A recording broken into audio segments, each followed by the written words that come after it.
Good morning, everyone. My name is Anne Marie Band. Today's Friday, October the 6th, and this is the Moneyball Morning Report for the Benzinga Pro platform.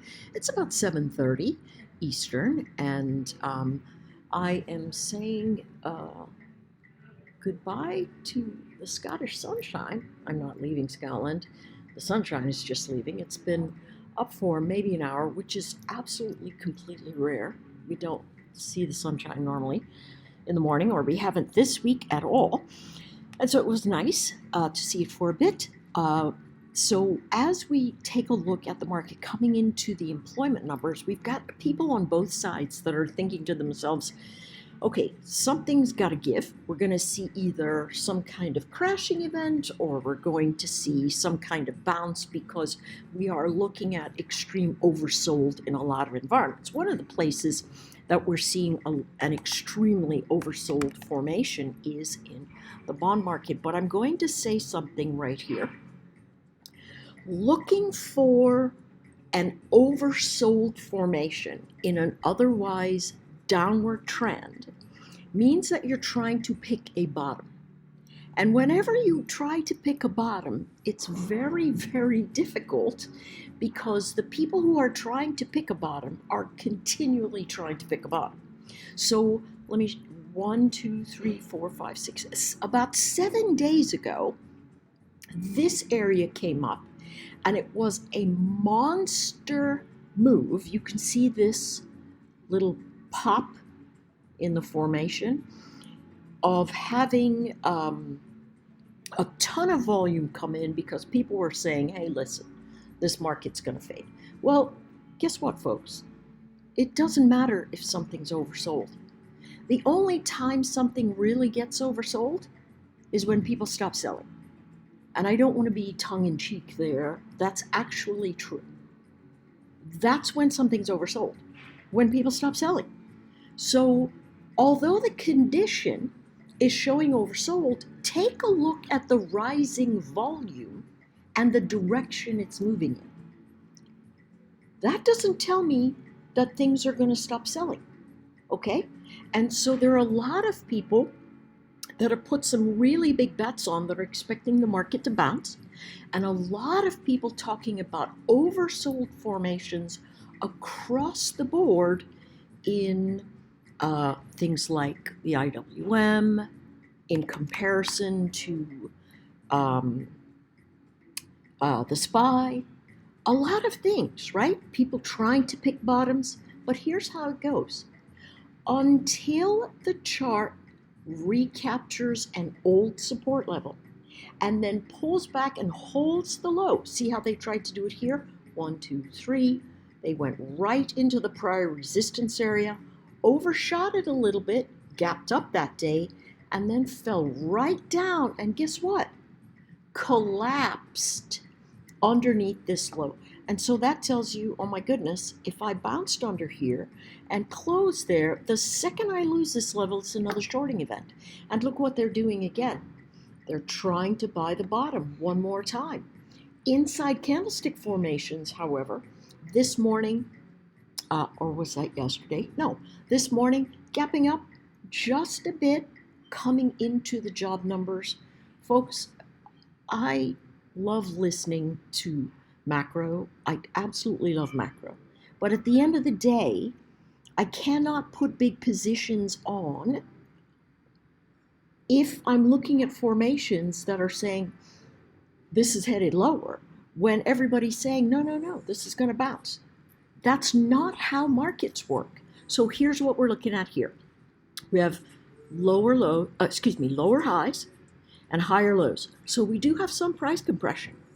But frankly, this area at 62, that's going to be the zone to watch. How we close today on the week is going to be pretty critical, but at the end of the day, every bounce is still going to run into sellers. All right, that's what I'm looking at. Pay attention to those. Let's give you the numbers here, right? Same thing they're trying to do in SPY. Take a look. Motion downward. Here is 419. Look at the wicks. People are trying to buy these dips. They're saying to themselves, wait a second, we're looking at a market that could have a really nice bounce on it. Look, that's entirely likely. The question is, how long are you going to hold that bounce? And I'm going to say not long, take it into resistance and then get out of Dodge, because it's not going to continue. Why? Because when people are picking bottoms, what they're going to run into is supply of people going, holy cow, I did not think that this was going to lose its low, so I better get out of here. Okay? That's what trend is. If I keep getting high, low, lower high, lower low, lower high, lower low, lower high, lower low, lower high, that's a trend by definition. And so we can't look at these formations like that and assume that. All right, that being said, that's what we're going to watch for. What's happening today? We're gapping up, right? We got the jobs number in just a bit, but we're gapping up into what? Probable resistance.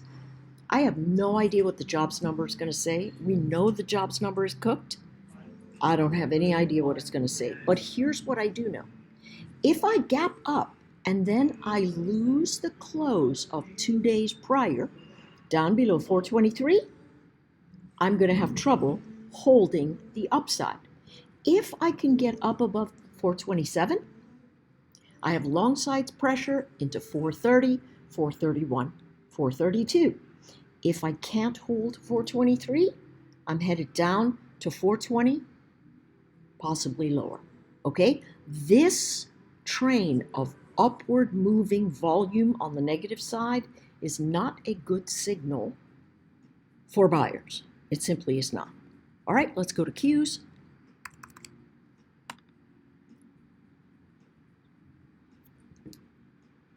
Taking a look at the Qs. Qs doing a little better, right? I mean, they're still holding in a doji formation. This is upside on the month, upside on the week, coming into support. Everybody's thinking to themselves, well, if we don't have strength in tech, where else is it going to come from, right? Is it industrials? I don't know, right? Is it conglomerates? I don't know. All the inputs for conglomerates have been on the rise. All the inputs for industrials have been on the rise. So who knows? But here's what the Qs are telling us. 3 days ago, right? Big upside pressure from the bottom. So how do you pick that, right? Well, we talked about it. If it gets above 354, you know it's got long action. It can take it. Where's it likely to go? Into the open of 4 days ago. Guess what? Could not get there. That's the ceiling now, 361. Inside candlestick formation, so far building today, what do we want to see? We want to make sure that we hold the close, and that's 358. If we can't hold, if we can't hold the 358, we're going to drift down. There's a wick here. Where might it go? 354. So what's the trade? Listen, if I bounce in the pre-market and I cannot hold the opening tick of my day, it means that I'm going to flesh out where the support ledges are. So the bounces are sell zones. Now, my thought here, because of what we're seeing on the daily formations, the deep dips are going to be buying formations, but only into resistance, because I believe that the narrative out there are telling a lot of people, the narratives are telling a lot of people, listen, for Q4 seasonality, don't you worry, it's going to bounce. And people are positioning that way, and they're going to position that way until the floor breaks. So you can take the short up at the resistance as long as it is not above 361, because after that you're going to get some squeezing. If you take it into 361, nice fade down into the area, get out near the floors, 354, 353. Once it starts lifting off of those edges, do not think it's going to collapse. There's too much of sideways formations. And remember, the stock market is a generally bullish instrument. People do not invest in things for them to go down. People invest in things for them to go up.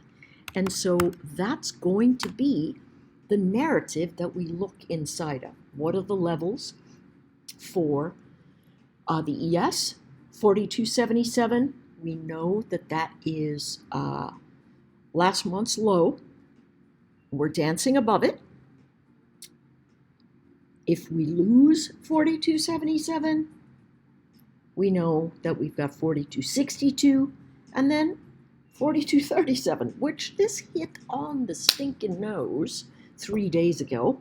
Where are we? Are we looking at something bullish? Yeah, we're above the close of both yesterday and day before yesterday.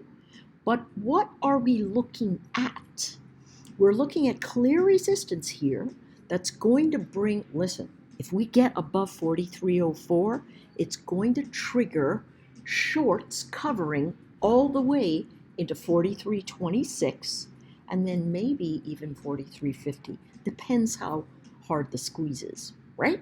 Right now we're above the low, and that's going to be the number to watch. Once it loses 42.77, unless it immediately recovers, expect that it fleshes out this area below. All right, that's going to be that line in the sand above 43.04, another line in the sand full of wicks, but watch that edge as it moves up into the area. Notice very negative looking bands. You want to watch for that very carefully. All right, let's take a look finally at the Q. Well, no, not finally. I want to look at oil. All right, so here we are, sideways formations, big sideways action, chart trying to hold. Listen, the Qs are not above the close of 2 days ago, and they're barely above the close of yesterday. What's happening? Price compression, okay? Price compression here says you want to short the top right around 15,000, right? Give yourself a little bit of room right there. You also want to buy the bottom. But listen, see this area in here? Don't touch it.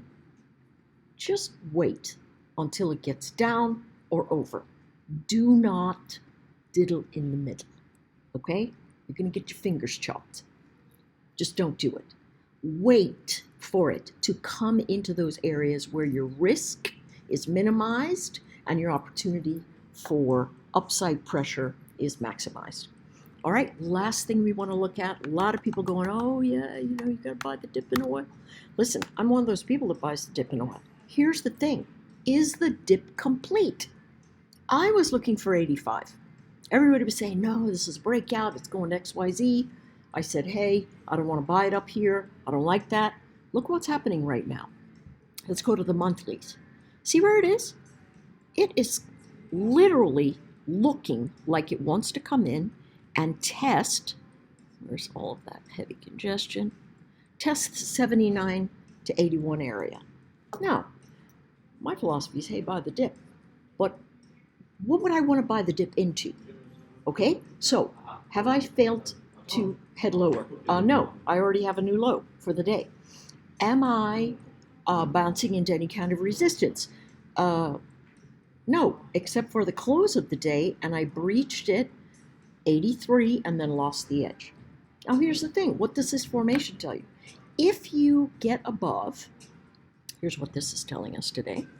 If we can get back above 82.50 today, and it's going to run on this jobs number, if we get back up above 52.80 today, 52.50, 52.60, then we're going to try and run up the flagpole. It's going to try and get through the 50% marker, this 83.50, and then it's going to try to get to 84.51. Chances are it's still going to collapse because this downward pressure event is likely to come into this heavy congestion. A lot of people got caught off sides here, okay? Just sitting in the wrong area. And this is what I want to leave you with. There are a lot of pundits out there with very big voices telling us what to do because of whatever the big background narrative is. Listen, they could be absolutely right on that background narrative. Only price pays, as Brian Shannon likes to say, and it is only price that is going to help you as a trader make money because the only way we make money in the market is to buy low and sell high, or sell to open high and buy low to close. Okay? That's it. That's all. So just remember that and stop thinking about the big picture and just say, wait a second, what did my last two candles do? Right? Am I heading lower? Am I trying to create a floor? Where is that floor?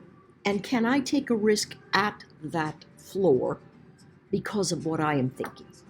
And if I am thinking that's a floor and it doesn't make a new high, what's it telling me? It's telling me that people are offering product to go, hey, I got to get rid of my inventory here. I'll sell it to you on the cheap. And that is what is happening in oil. All right, good luck today, everybody. I'll see you on the streams.